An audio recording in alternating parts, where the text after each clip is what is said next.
नमस्कार दोस्तों, हिंदी साहित्य लाभ चैनल में आप सभी का हार्दिक स्वागत है।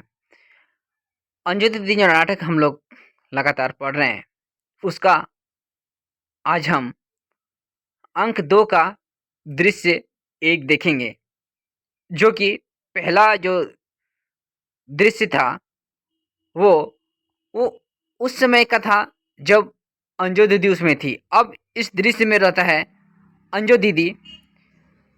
अब उनका सर्ववास हो जाता है और थोड़ा सा अलग रूप देखने को मिलेगा। धीरे धीरे परिवर्तन की ओर होने की संभावना अब इस नाटक में आगे देखने को मिलने वाला है।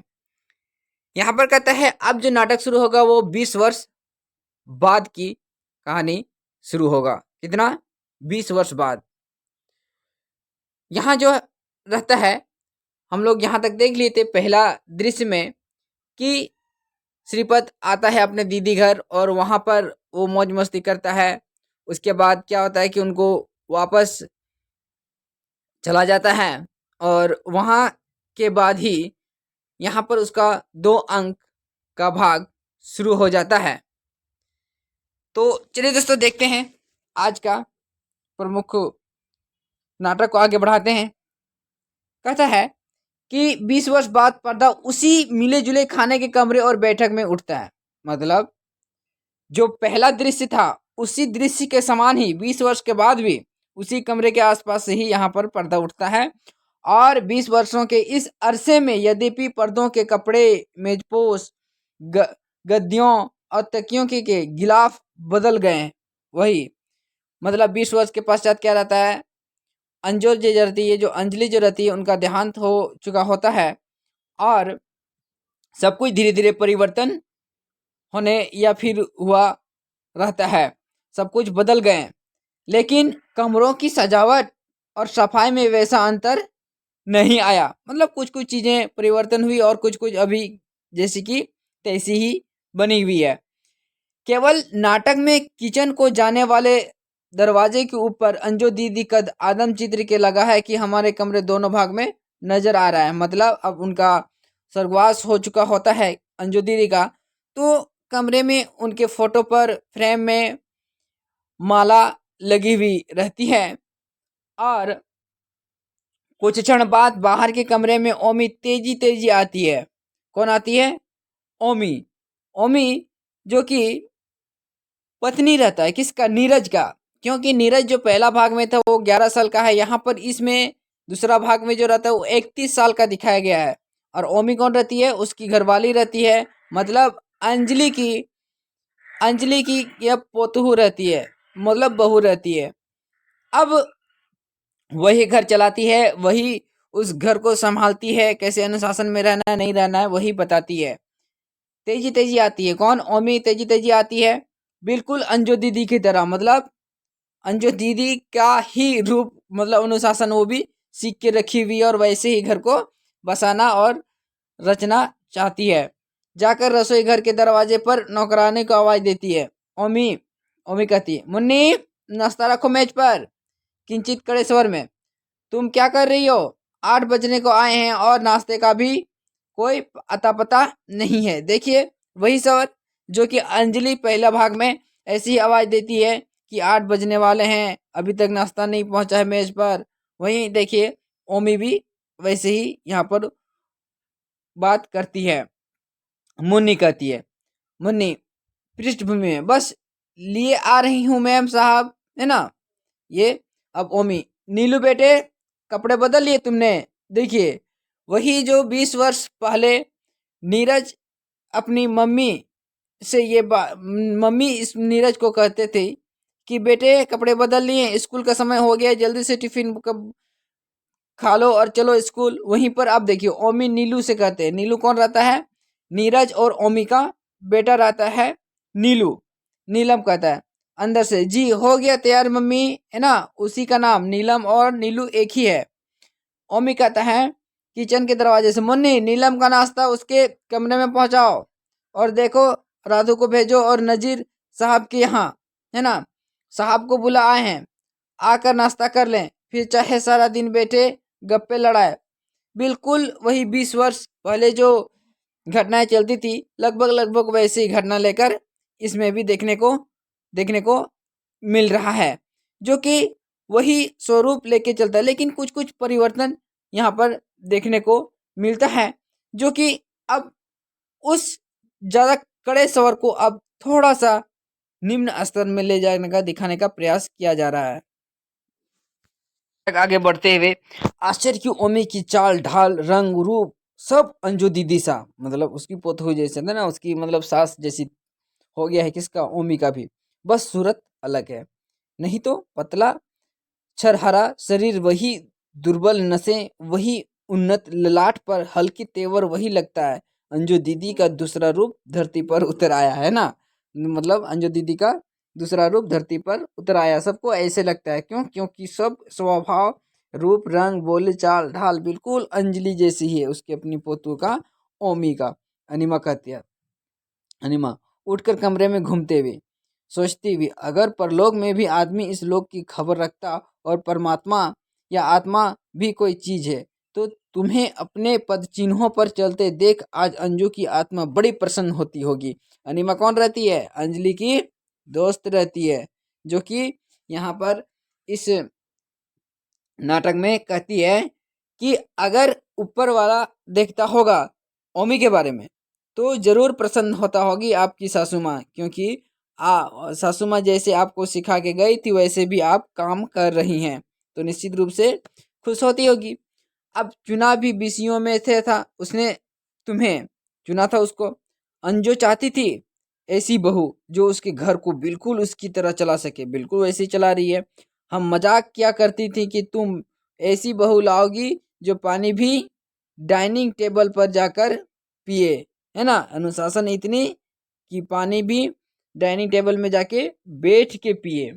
ओमी कहती है हमारे घर में तो इन्होंने कोई नियम रहने ही नहीं दिया और मैं इन्हीं के साथ बंधी हूँ, लेकिन बच्चे को मैं भी ठीक समय खिलाती पिलाती हूँ, मतलब मैं भी किसी भी चीज में नर्वस या फिर मतलब अनुशासनहीन नहीं होने देती। ओमी कहती है पहनाती ओढ़ाती सुलाती जगाती, मम्मी अपने नाना का जिक्र करती थी, इनको तो मैं उन जैसा नहीं बना सकी, पर मेरा नीलू जरूर उन जैसा बनेगा।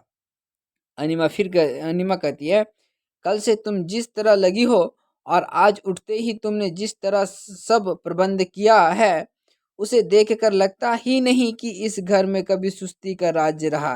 अंजू को मरे 5 वर्ष हो गए, इसका पता भी नहीं चलता, मतलब अंजलि का स्वर्गवास हुआ 5 वर्ष बीत जाता है, लेकिन उस घर में ऐसा नहीं लगता है कि अभी कि अंजो या फिर अंजलि नहीं है, क्योंकि उसका पूरा पदभार जो है उसकी पोतू जिसको क्या कहते हैं ओमी पूरा का पूरा संभाल की रखी हुई है, तो इससे उसका आभास नहीं होने देता है। नीरज का वार्तालाप होता है कि इन गांधी टोपियों और इनकी सिफारिशों का इसके अतिरिक्त और कोई इलाज नहीं है ना। यहाँ पर अब नीरज जो 31 साल का हो गया और नजीर जो रहता है, नजीर कौन रहता है? उसका दोस्त रहता है। तुम्हें यकीन ना आएगा, पिछले दिनों हमारे दफ्तर में 2 चपरासियों की जगह खाली हुई है। एक चपरासी का नाम ऊपर से आया, किसी मंत्री के भतीजे के साले का साला या बहनोई या जाने क्या था। जब मैंने आनी कानी की तो डायरेक्टर ऑफ प्रोग्राम्स ने फ़ोन किया कि मंत्री महोदय ने खुद उसके नाम की सिफारिश की है। मुझे बड़ा गुस्सा आया, मैं स्टेशन डायरेक्टर ना हुआ घसियारा हो गया, जो एक चपरासी भी अपनी इच्छा से नहीं कर सकता। और वह एक जमाना था कि हम पीए तक सीधे भर्ती कर देते थे। तो यहाँ पर इस नाटक में यहाँ पर घुसपैठियों का भी हम सभी का नज़ारा ये देखने को मिल रहा है कि यहाँ पर जो मंत्रियों के जो काम रहते हैं वो अपने बदौलत किसी को भी कहीं भी बैठा देते हैं। तो यहाँ पर थोड़ा सा क्या कहते हैं उसको राजनीतिक भी देखने को मिल रही है। नीरज कहता है सिटी मजिस्ट्रेट को कर कर मैं आदमी नहीं रहा, मतलब जब वो सिटी मजिस्ट्रेट बना नीरज तो बोल रहा है कि मैं आदमी आदमी नहीं रहा। ओमी तो क्या आदमी का यही गुण है कि वह लोफर हो? जो सभ्य और शिष्ट है वे क्या आदमी नहीं है ना? तो नीरज कहता है, तुम पापा की बात बेकार करती हो। पहली बात तो यह है कि वो हाई कोर्ट के जज हैं, और जज और सिटी मजिस्ट्रेट में बड़ा फर्क होता है। जज बड़ी सी विग लगाए, लंबा सा मुंह बनाए, ऊंची सी कुर्सी पर बैठा वकीलों के बयान सुनता है और गंभीर फैसले देता है। ये उसको समझाया जा रहा है। ओमी कहता है कि अपना प्याला बनाकर स्वयं भी पी बैठते हुए ना, चाय बनाए उसके बाद साथ में बैठते हुए कहती है, आप अपने आईने में दूसरों को मत देखिए। चोर को सारी दुनिया चोर नजर आती है। आपका ख्याल है कि नीलम बड़ा होकर कलेक्टर बनेगा तो अशिष्ट, असभ्य और लोफर होगा? आप विश्वास रखिए, वह एक भला, दया दयानदार, सभ्यशिष्ट और विनम्र हकीम होगा। मैं हमेशा इस बात की शिक्षा उसे देती हूँ। देख लीजिएगा नीरज, वह अब क्लर्क होगा, डायरेक्टर नहीं। इसका तुम विश्वास रखो। दोनों के बीच में थोड़ा सा बकझक या फिर वार्तालाप हो रही है। चिढ़कर कहती, मम्मी कहा करती थी कि श्रीपद मामा के ब्रेक हैं, है ना, श्रीपद मामा के ब्रेक हैं। ब्रेक? इस घर की आराम से चलती गाड़ी को इन्होंने एक ही बार आकर ब्रेक लगा। नीरज कहता है, और मैं कहता हूँ कि मम्मी स्वयं ब्रेक थी। जब तक वे जिंदा रही उन्होंने इस घर की जिंदगी पर ब्रेक लगाए रखी, उसे आज़ादी से फूलने फलने नहीं दिया। अब जब मर गई तो ब्रेक लग गई। तो देखिए यही जो है ना, दोनों के बीच में वार्तालाप होती है। अब पहले जो वहाँ वकील साहब और अंजलि के बीच में बहस हुआ करती थी, अब यहाँ पर ओमी और नीरज आपस में इस बात को लेकर बैठे हुए हैं। कहता है कि दोनों के बीच में ओमी नौकरानी को आवाज देती, मुन्नी मुन्नी। जी मैम साहब। ओमी, बाथरूम में नया तौलिया और साबुन रख दो, मामा जी नहाएंगे, है ना। तो कहता है कि श्रीपद जोर से ठहाका लगाता है। श्रीपद, तो लगता है अंजू दीदी इस घर में अब प्रतिनिधि छोड़ गई है। प्रतिनिधि मतलब घर को चलाने वाली। तुम ठीक कहते हो थे नीरज, अपनी पत्नी को तुम्हारी सेना में भर्ती करा देना चाहिए। मतलब इतने कड़े स्वर में रहती है कि लगता है कि यहाँ पर फौज का या फिर सेना का भर्ती चल रहा है। ओमी की ओर मुड़कर, अरे भाई देख तो लो, क्या मैं गंदा लगता हूँ? क्या नहीं लगता कि अभी नहाकर चला आ रहा हूँ, है ना। श्रीपद कहता है, अंजू की मौत का इससे क्या संबंध अनिमा? ना वे उतनी शराब पीते, ना अंजू जहर खाती, है ना। दोनों के बीच में जो बकझक हुआ था, और बकझक के कारण दोनों के बीच में थोड़ा सा गलत हो गया था। जैसे मतलब वो जहर खा ली थी, और क्यों, क्योंकि उनके पति बहुत शराब पिया करते थे। श्रीपद, तो क्या अंजू ने जहर खा लिया था? मैंने तो सुना था कि बेहोशी में उसे प्राण निकल गए। अनिमा अनिमा क्या कहती है? अनिमा कहती है कि अचानक जवान को दांतों में लेती है। जवान को, जवान होगा यहाँ पर, जवान नहीं, जवान को दांतों में लेती है। हाय, मेरे मुंह से क्या निकल गया, अनुनय के स्वर में, पर किसी की कहिएगा नहीं। मेरे सिवा किसी को भी इस बात का पता नहीं कि अंजू दौरे से नहीं मरी, उसने आत्महत्या की थी। तो ये क्वेश्चन पूछा जा सकता है कि अंजलि कैसी मौत हुई थी। तो इसका जो मौत हुआ था वो किससे हुआ था? आत्महत्या के थ्रू हुआ था। हो जाता है। नीलम कहती है कि आप 8 बज के मेज पर सो रहे हैं। मम्मी मुझे दिख गई है, मैं ऐसा कभी नहीं बनना चाहता।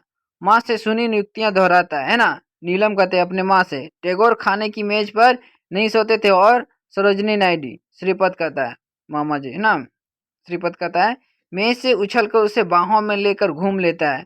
मैं कवि नहीं हूँ, पर कवि मेज पर भी सोते हैं, धरती पर भी सोते हैं, और गदले पर भी। यहाँ कहीं नहीं लिखा है कि मेज पर सोने वाला आदमी कवि नहीं बन सकता।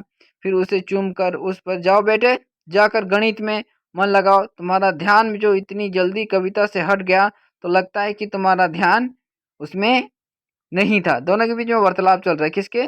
श्रीपद और नीलम के बीच में।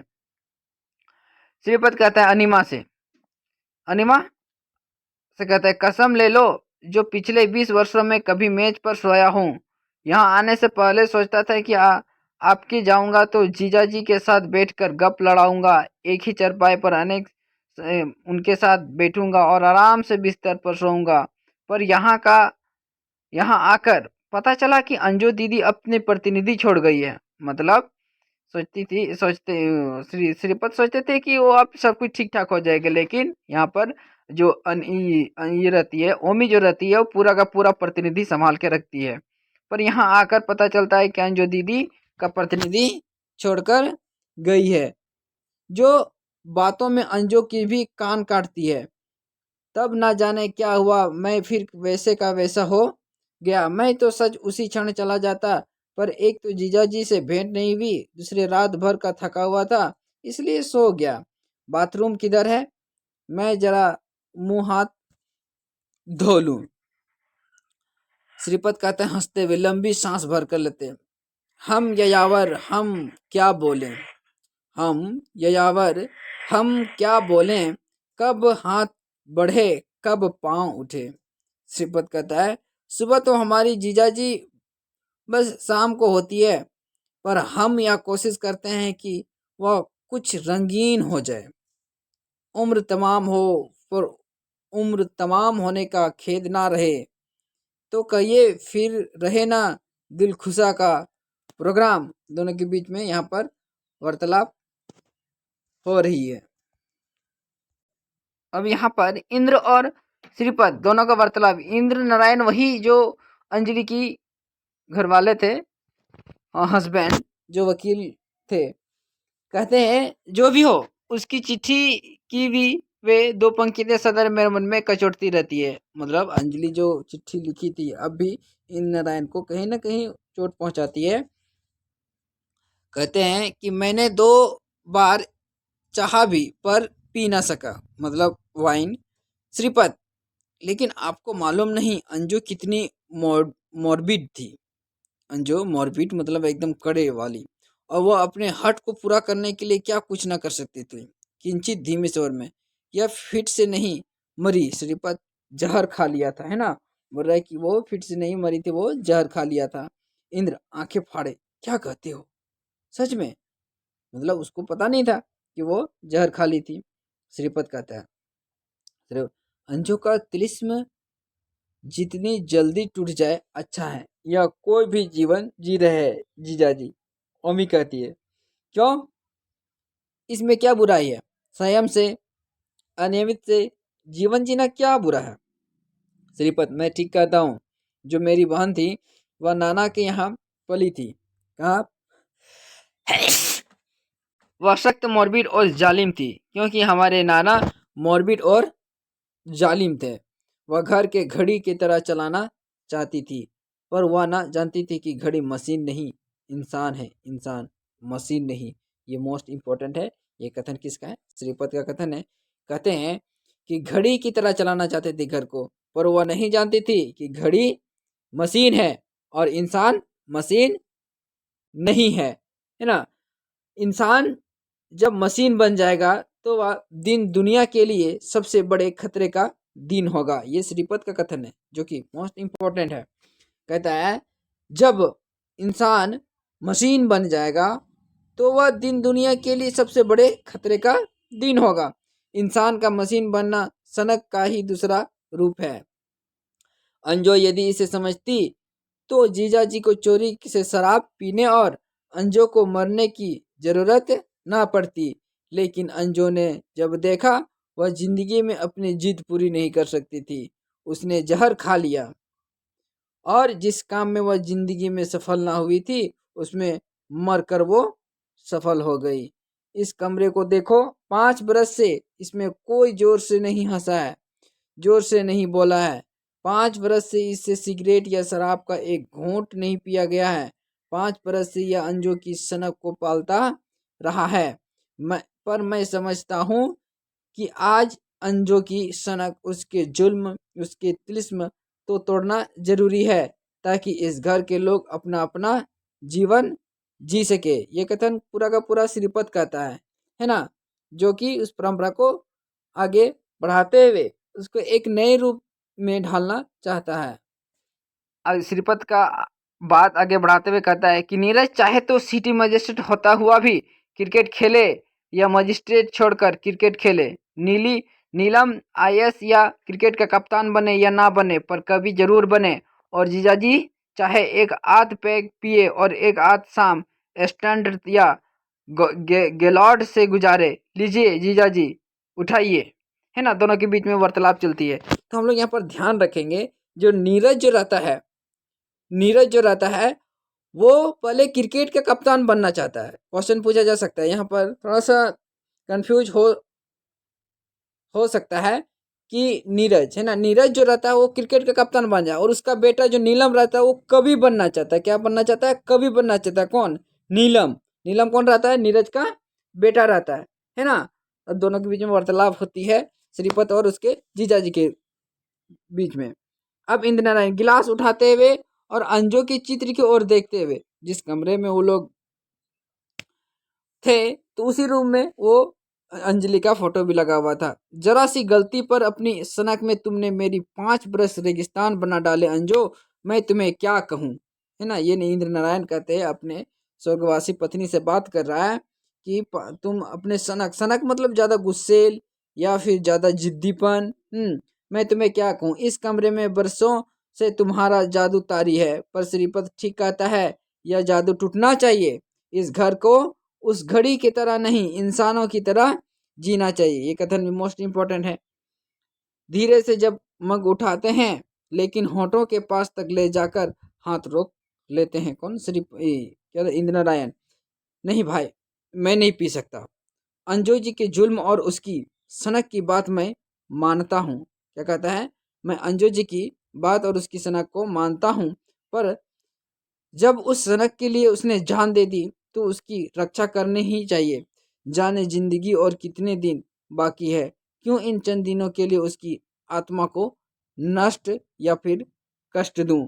ये इंद्र नारायण बात करता है श्रीपत से, और ये नाटक यहीं पर ये समाप्त हो जाती है। तो इस नाटक से हम सभी को यही ज्ञात होता है कि अनुशासन होना जरूरी है, लेकिन कठोर अनुशासन जीवन में नहीं अपना सकते। अगर अपनाते हैं तो उसके लिए हम लोग के लिए दिक्कत हो सकता है, क्योंकि यहाँ पर किसी को अपने जैसा एक जैसा नहीं बनाया जा सकता, क्योंकि हो सके सब अपना अपना विचारधारा, अपने अपनी इच्छाएं लेकर चलती हैं, जो कि होना भी चाहिए। और हम लोग चाहेंगे कि अगर एक ही व्यक्ति मेरे जैसा ही चले तो ये शायद ही संभव हो सके। तो हम लोग सही समय पर अपनी इच्छाएं व्यक्त करेंगे और अनुशासन में रहेंगे।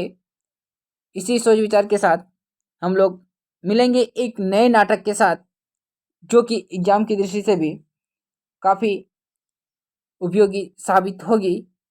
अगर आप इस चैनल पर नए हैं तो please like, comment and subscribe कर दें, ताकि आने वाली वीडियो आपके तक निश्चित रूप से पहुँचे। तब तक के लिए थैंक यू।